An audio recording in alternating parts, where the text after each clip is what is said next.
प्रभु यीशु मसीह के मधुर और मीठे नाम से आप सभी को जय मसीह की। आज परमेश्वर के वचन में आप सभी का स्वागत है।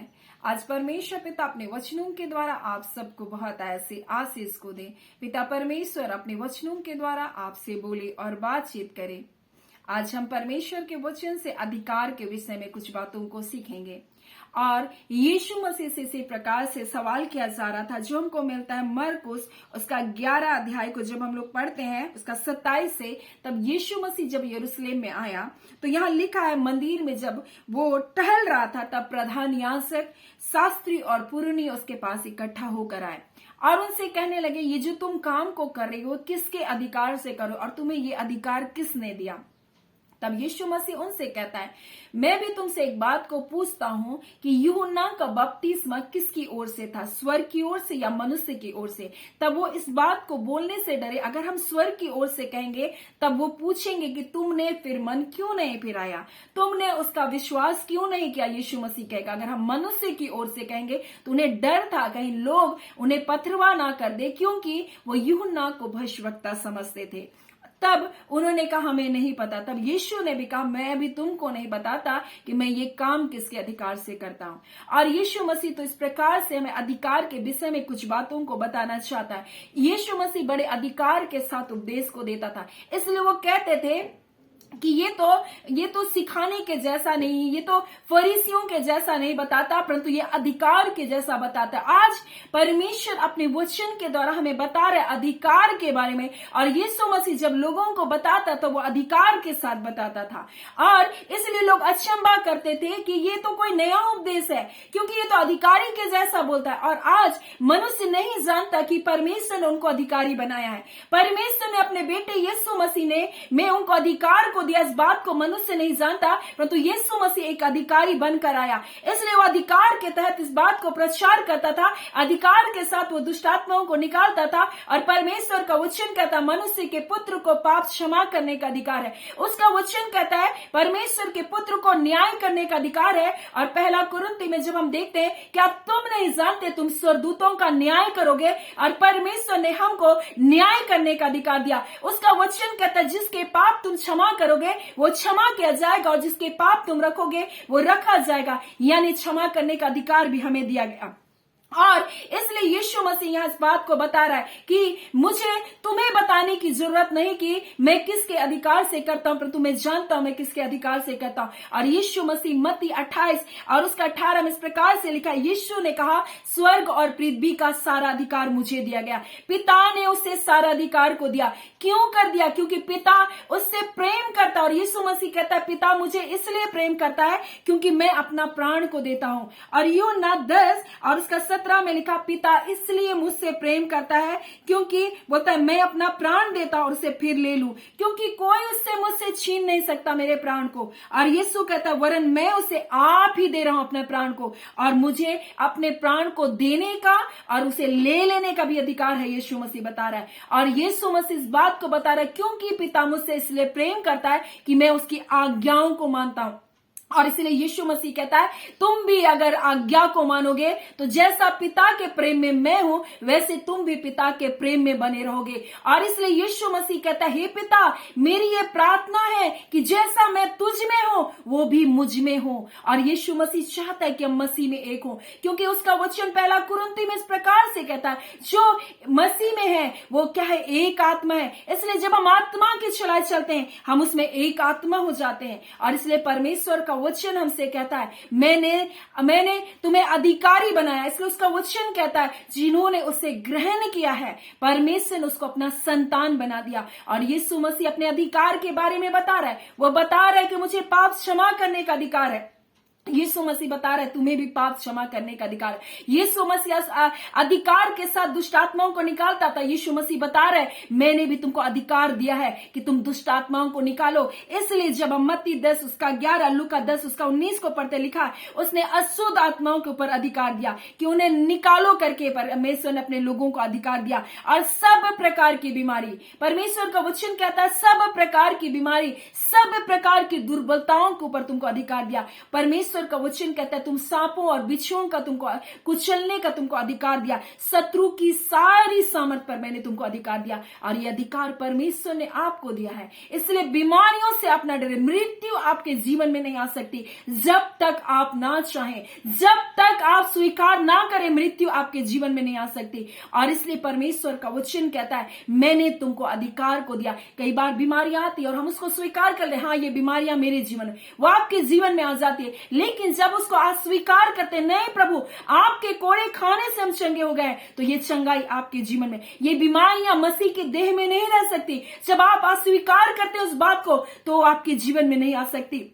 आपके जीवन में शत्रु की कोई योजना कार्य नहीं कर सकती जब तक आप उसे स्वीकार ना करें। अगर आप स्वीकार करते तब ये बातें आपके जीवन में आती है, वो आपके विचारों में कार्य करता है, आपको परिस्थितियां हालातों को दिखाकर कार्य करना चाहता है, लेकिन जब आप इसे नकारते हैं परमेश्वर के वचन के द्वारा, तब ये आपके जीवन पर राज्य नहीं कर सकता। आज परमेश्वर अपने वचन के द्वारा हमें बता रहा है, यीशु मसीह को पूछा जा रहा है तुम्हें कौन सा अधिकार दिया गया, किसने तुम्हें अधिकार दिया? वो कहता है मुझे पिता की ओर से यह अधिकार दिया गया। वैसे ही जब हम परमेश्वर की संतान है, हमारे जीवन में भी ये अधिकार है। और जब हम गलातियों को उसका हम लोग देखेंगे, पढ़ेंगे 5वां अध्याय को, तो इस प्रकार से लिखा हुआ है जो हमको मिलता है। गलाती उसका माफ कीजिए 4था अध्याय उसका 6 में लिखा, और तुम जो पुत्र हो, इसलिए परमेश्वर ने अपने पुत्र का आत्मा जो हे अब्बा हे पिता कहकर पुकारता है। किसका आत्मा? पुत्र का आत्मा आपके हृदय में भेजा गया। लिखा है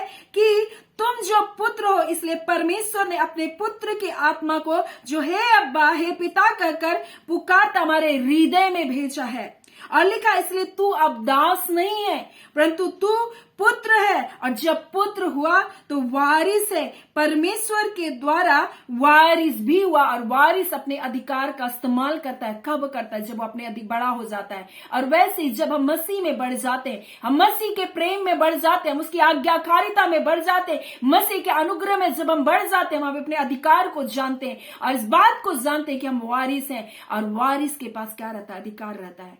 और इसलिए परमेश्वर अपने वचन के द्वारा हमें बता रहा है कि तुम्हें मैंने अधिकार को दिया है। और इसलिए उसका वचन हमें से कहता है, जब हम लोग पढ़ते हैं तब यीशु मसीह इस प्रकार से कहता है तुम उनसे मत डरो, बोलता है मैं तुमको चिता रहा हूं। यीशु मसीह बता रहा है। जब हम लोग लूका 10 उसका 19 को पढ़ते तो लिखा है यीशु मसीह कहता है मैंने तुम्हें चिता रहा हूं कि उनसे मत डरो जो शरीर को घात करते, परंतु उससे डरो जो शरीर को घात करके नरक में जिसको डालने का अधिकार है। और वो अधिकार सिर्फ यीशु मसीह का, वो अधिकार दिया गया है। और इसलिए यीशु मसीह कहता है जब वो दुष्ट आत्माओं को निकालता है तो बोलते हैं हमें नरक में मत डाल। दुष्ट आत्मा डरती है कि हमें नरक में मत डाल, और इसलिए आज हमें अधिकारी बनाया गया है। और इसलिए यीशु मसीह बोल रहा है मैं तुम्हें चिताता हूं, मत डरो जो शरीर को घात करता है, परंतु उससे डरो जो नरक में क्या करता है? बोलता है डालने का अधिकारी है, उसे पाप क्षमा करने का अधिकार है, उसे न्याय करने का अधिकार है। और उसका वचन कहता है, वो बोलता है कि ये नहीं कि मैं अपना प्राण कोई मुझसे छीन रहा है, परंतु मैं इसे देने का और उसे लेने का भी अधिकार है। और परमेश्वर का वचन इस प्रकार से कहता है कि वो स्वर्ग और पृथ्वी का उसको सारा अधिकार देगा। और ऐसे बहुत सारे अधिकार हमें भी दिए गए। हमें अपने अधिकारों के बारे में जानना है, ताकि परमेश्वर का वचन जो प्रार्थना में यूहन्ना 17 अध्याय में यीशु मसीह किया, उस प्रार्थना हमारे जीवन में क्या करे, उस प्रार्थना को हम अपने जीवन में देख सके, उस प्रार्थना का उत्तर को हम अपने जीवन में देख सके।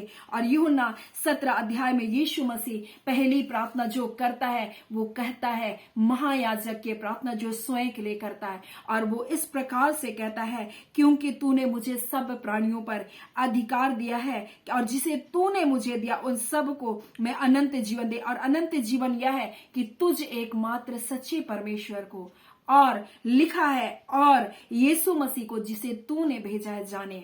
और हमें जानने की आवश्यकता है। और इसलिए यीशु कहता है जो कार्य तूने मुझे दिया है उसे पूरा करके पृथ्वी पर मैंने तेरी महिमा की। और यीशु मसीह कहता है जब वो विश्वासियों के लिए प्रार्थना करता है तो कहता है कि वह महिमा जो तूने मुझे दी है मैंने उन्हें दी है, जो ग्लोरी तूने मुझे दी है मैंने उन्हें दी है, जो अधिकार तूने मुझे दिया है मैंने उन्हें दिया है। और यीशु के नाम से आज हमें वो अधिकार दिया गया है। यीशु के नाम के द्वारा हम जय को पाते हैं, उसके नाम के द्वारा हमें जय मिला है। और इसलिए उसका वचन कहता है, उसके गवाही के वचन के द्वारा उसके नाम के द्वारा और उसके लहू के द्वारा हमने जय को पाया। अंधकार की सारी शक्तियों के ऊपर, हर एक हालातों के ऊपर हम जय को प्राप्त करने वाले लोग हैं। हमें अधिकारी बनाया गया, क्योंकि परमेश्वर का वचन कहता है हमें पुत्र का आत्मा दिया गया, जो हे अब्बा हे पिता कहकर पुकारता है। और जब हम पुत्र हैं तो हम वारिस भी है करके परमेश्वर का वचन कहता है। तब लोग जब आपको कहेंगे कि तुम क्यों प्रचार कर रहे हो, आपको बोलने की आवश्यकता नहीं, आप क्यों प्रचार करें,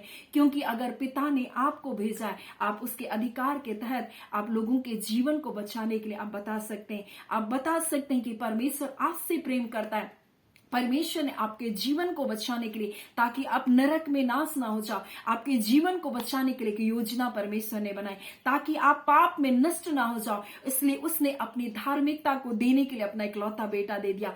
और आप इस अधिकार के तहत आप लोगों को बताओ, क्योंकि यीशु ने आपसे कहा है, यीशु की आज्ञा है। और इसलिए यीशु मसीह कहता है कि पिता मुझसे इसलिए प्रेम करता है कि मैं अपना प्राण को देता हूं, मैं पिता की आज्ञा को मानता हूं। वैसे हमें ये आज्ञा दिया गया है, और जब हम इस आज्ञा का पालन करते हैं हम परमेश्वर के प्रेम में बने रहते हैं, और परमेश्वर का अनुग्रह, परमेश्वर की दया, परमेश्वर की कृपा दृष्टि हम पर बनी रहती है। और परमेश्वर हमसे अत्यधिक प्रेम करता है और अपने बेटे यीशु मसीह में हमें एक होने के लिए बुलाया। और यीशु मसीह तो यही प्रार्थना हमारे लिए कर रहा है, और वो कहता है कि प्रार्थना करता, मैं केवल उन्हीं के लिए प्रार्थना नहीं करता, परंतु उनके लिए भी जो इन वचनों को सुनकर मुझ पर विश्वास करेंगे, बोल रहा है यीशु मसीह। और पिता से कह रहा है कि वे सब एक हो, जैसा तू है पिता मुझ में है, मैं भी तुझ में हूं, कि वैसे वे भी हम में एक हो। और यीशु मसीह कह रहा है कि वो हम में एक हो, और जैसा अधिकार मेरा है पिता उनका भी वैसा ही अधिकार हो। लेकिन जब एक बालक मसीह में बालक के जैसा होता है, वो अपने अधिकार को नहीं जानता, वो एक दास के जैसा होता है। लेकिन परमेश्वर का आत्मा जब हमारे अंदर आता है, जब हमारे हृदय में आता है, वो पुत्र का आत्मा, वो हे अब्बा हे पिता कहकर पुकारता है। और जब हम पुत्र हैं तो हम वारिस भी हैं। और इसलिए परमेश्वर का वचन कहता है, यीशु मसीह कहता है, हे पिता जैसा मैं आप में हूं वो भी हम में एक हो, और जो महिमा तूने मुझे दी वो महिमा मैंने उन्हें दी है। और जैसे पिता मैं तुझ में बोलता है सिद्ध है, वैसे वे हम में सिद्ध हूं। और जैसा पिता तूने मुझसे प्रेम रखा था वो प्रेम उनके अंदर भी हो, ताकि हम एक हो जाएं। और इसलिए परमेश्वर का वचन कहता है तुम मसीह के प्रेम में बने रहो, तुम मसीह में बने रहो, और उसका प्रेम तुम्हारे जीवन पर बना रहे, और उसकी आज्ञाकारिता तुम्हारे जीवन पर बने रहे, उसकी धार्मिकता में तुम चलते चलो। और यीशु मसीह यही तो बता रहा है कि मैं तुम्हारे लिए अपना जान को बलिदान किया। ये नहीं कि मैं मेरे से कोई ये प्राण को छीन लेता, परंतु उस प्राण को मैंने अपने आप तुम्हारे लिए दे दिया। मैंने अपने शरीर का एक एक कतरा अपने आप तुम्हारे लिए दे दिया, ताकि तुम बचाए जाओ, ताकि तुम मुझ में एक हो जाओ। यीशु की इच्छा है, उसने सब कुछ बोलते हैं कि सारा अधिकार को उसने कलीसिया को दे दिया, अपने लोगों को दे दिया, अपनी महिमा को उसने दे दिया। और इसलिए वो चाहता है कि हम मसीह में एक हो जाए। अब मसीह में हम एक होकर के हम परमेश्वर की महिमा का कारण बने। और इसलिए यीशु मसीह यहाँ इस प्रकार से कहता है, जो कार्य तूने मुझे दिया मैंने उस कार्य को पूरा करके पृथ्वी पर तेरी महिमा की। आज जो कार्य परमेश्वर ने हमको दिया, हम आज्ञाकारी होकर यीशु के जैसा हम उस कार्य को करें, ताकि हम भी परमेश्वर की महिमा का कारण बन जाए। सो परमेश्वर पिता इन वचनों के द्वारा आप सबको बहुत ऐसे आशीष को दे। आमीन। आइए हम प्रार्थना करें। धन्यवाद देते हैं जीवते सच्चे सामर्थ्य पिता परमेश्वर, प्रभु यीशु मसीह के मधुर और मीठे नाम से पिता आपके निकटता आपके हुजूरी में आते हैं। ऐ खुदावन परमेश्वर, आपके प्रिय लोगों को पिता जो प्रतिदिन इन वचनों की सेवकाई में जुड़ते हैं, खुदावन परमेश्वर आप एक एक पर अपनी दया आपके अनुग्रह को बनाए रखें। प्रतिदिन परमेश्वर, दिनों दिन परमेश्वर अंश अंश करके प्रभु जी ये बढ़ते जाए, मसीह के स्वरूप में बढ़ते जाए, और आपकी महिमा का ये कारण बनने पाए। हाँ प्यारे यीशु, जैसे तू पिता की आज्ञा में था और पिता के प्रेम में अपने आप को बनाए रखा, वैसे खुदावन परमेश्वर पिता हम आपकी मर्जी में अपने जीवन को बनाए रखे पिता। ऐ खुदान, ताकि हमारे जीवन से भी पिता आपकी महिमा होने पाए। ऐ खुदान, आप अपने लोगों से प्रेम करते हैं, उन्हें बचाने के लिए एक अद्भुत योजना को आपने बनाया, ताकि परमेश्वर पिता वो नाश ना हो प्रभु जी, परंतु अनंत जीवन पाए। और अनंत जीवन यह है कि एकमात्र सच्चे परमेश्वर को और आपके बेटे यीशु मसीह को जाने खुदावन परमेश्वर पिता। हाँ पिता, और वो कार्य को जिसने जो बातें यीशु ने पूरा किया प्रभु जी, उन बातों को परमेश्वर वो जान सके पिता, उस उद्धार की योजना को जान सके, सत्य को जान सके, और सत्य इनको आजाद करने पाए। ऐ खुदावन परमेश्वर पिता, हाँ पिता, जितने लोग पिता इस घड़ी बीमारी में है, दुर्बलताओं में, कमजोरी में, आपका वचन कहता है आपने सब प्रकार की बीमारियों के ऊपर, सब प्रकार की दुर्बलताओं के ऊपर अधिकार को दिया। उसी अधिकार के तहत यीशु के नाम से हर दुर्बलताएं तुम छोड़ो, यीशु के नाम से हर अंधकार की शक्तियां तुम छोड़ो, यीशु के नाम से। इनके शरीरों में दर्द और पीड़ा लाने वाली आत्मा, हर प्रकार के असाध्य रोगों को लाने वाली आत्मा, ऐसे घाव जो सूख नहीं रहे, आज यीशु के नाम से सूखने पाए प्रबंध खाला। इसी घड़ी प्रभु जी, हम इसी घड़ी आपके नाम को परमेश्वर यीशु के नाम से हम आदेश करते हैं कि इनके शरीरों के हर वो घाव जो सूखने रहे, इसी घड़ी सूखने पाए। इसी घड़ी हर दुर्बलता, कमजोरियां, हर दर्द परमेश्वर अंधकार के कार्य इनके जीवनों को छोड़कर यीशु के नाम से जाने पाए। उदावन परमेश्वर, जितने बच्चे परमेश्वर एग्जाम को दे रहे, उनकी बुद्धि, उनकी समझ परमेश्वर पिता अच्छी होने पाए, एकाग्र मन हो, एक चित हो। और शैतान ने जितने भी जाल और फंदे तेरे बच्चों की जवानियों को बिगाड़ने के लिए, ओ पिता अभिलाषाओं में डालने के लिए बनाई, सारे फंदों को हम तोड़ डालते यीशु के नाम से। एक एक बच्चे आज्ञाकारिता के मार्ग में आए पिता परमेश्वर। हाँ पिता परमेश्वर, जो लोग हमेशा अपने जीवन के लिए नकारात्मक बोलते हैं, हर प्रकार से अपने जीवन को श्रापित करते हैं, आज परमेश्वर प्रभु जी वो दुष्ट की शक्ति उनके जीवों से निकल कर जाए रबांदा खाला। हम अधिकार के तहत हम कमांड करते हैं यीशु के नाम से, उनके जीव में जो दुष्ट की शक्ति उनके परिवार को कर्ज करती है, श्रापित करती है, आज वो सारे दुष्ट की शक्ति उनके जीव से निकल कर गिर जाने पाए खुदा। हाँ पिता, अपने परिवार को सिर्फ श्रापित करती है, नीचे की ओर धकेल रही है प्रभु जी। हाँ पिता, आज वो सारे बंधन टूटने पाए यीशु के नाम से। खुदावन परमेश्वर, परिवार में मेल मिलाप हो पिता। हाँ पिता, अंधकार की सारी शक्तियां परिवारों को छोड़कर जाए पिता, अपने लोगों को जय छुटकारा दिया पिता परमेश्वर। जितने लोग परमेश्वर इन दिनों पिता, हाँ पिता परमेश्वर प्रभु जी, किसी न किसी कारण प्रभु जी दुर्बलताओं में, निराशाओं में प्रभु जी, आत्मिक निराशाएं हैं प्रभु जी। हाँ खुदान परमेश्वर, जो लोगों की चोट के कारण घायल है, आज सारी बातें हील किए जाए यीशु के नाम से। खुदावन परमेश्वर पिता, अपना सा मन उनको दीजिए पिता, ताकि प्रभु जी अपने शत्रुओं के प्रति प्रभु जी, हाँ पिता, जो उनके विरोध में बुरी बातों को कहते उन्हें क्षमा कर सके। खुदावन परमेश्वर पिता, अपनी शांति, अपने आनंद से अपने लोगों को परिपूर्ण करे। हम आपका धन्यवाद देते, एक एक कार्य में ब्लेस करते, एक एक के बंद रुके कार्य यीशु के नाम से खुलने पाए, एक एक के रोजगार में परमेश्वर, एक एक के व्यापार में आपके आशीष आने पाए, एक एक के खत्ते भरे पूरे रहने पाए। ऐ खुदा, किसी भली वस्तु की नहीं घटी ना होने पाए। हाँ पिता परमेश्वर, जो लोग बेघर है खुदा प्रभु, उनका अपना घर यीशु के नाम से होने जा रहा है प्रभु जी। ऐ खुदा परमेश्वर पिता, जिनका विवाह नहीं हुआ प्रभु जी, आप इनके लिए योग्य जीवन साथी को देने जा रहे प्रभु जी।